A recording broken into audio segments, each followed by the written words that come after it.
বার্ধক্য ভাতা, বিধবা ভাতা বা বিশেষভাবে সক্ষম বা প্রতিবন্ধী ভাতা, তো যারা নতুনভাবে অ্যাপ্লাই করেছিলেন এখন পর্যন্ত টাকা পাননি, তো তাদের মধ্যে কারা কারা পাবেন, তো সেই বিষয়ে আমাদের মাননীয় সিএম সাহেব সাম্প্রতিক একটা বক্তব্য রেখেছেন।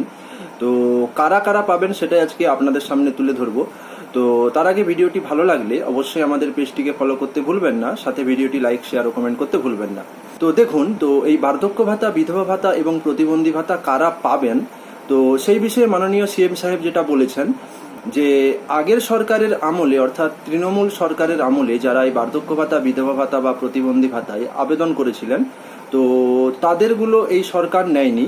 তো বর্তমানে যারা এই সরকারের যেই জনকল্যাণ শিবির অনুষ্ঠিত হয়েছিল, তো সেই জনকল্যাণ শিবিরে আবেদন করেছিলেন একমাত্র তাদেরকেই এই যে টাকাটা, বার্ধক্য ভাতা, বিধবা ভাতা বা প্রতিবন্ধী ভাতার টাকাটা, তো সেই টাকা দেওয়ার তিনি ব্যবস্থা করেছেন।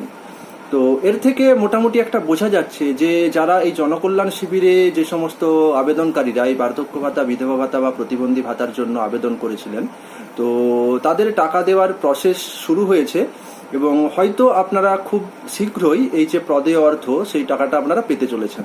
কবে থেকে এই বার্ধক্য ভাতা, বিধবা ভাতা বা প্রতিবন্ধী ভাতার টাকা পাওয়া যাবে নতুনদের ক্ষেত্রে, তো সেই বিষয়ে নির্দিষ্ট কোনো ডেট তিনি ঘোষণা করেননি। তো আশা করা যাচ্ছে খুব শীঘ্রই এই অর্থ হয়তো পেতে পারেন আপনারা। তো ধন্যবাদ, ভালো থাকবেন।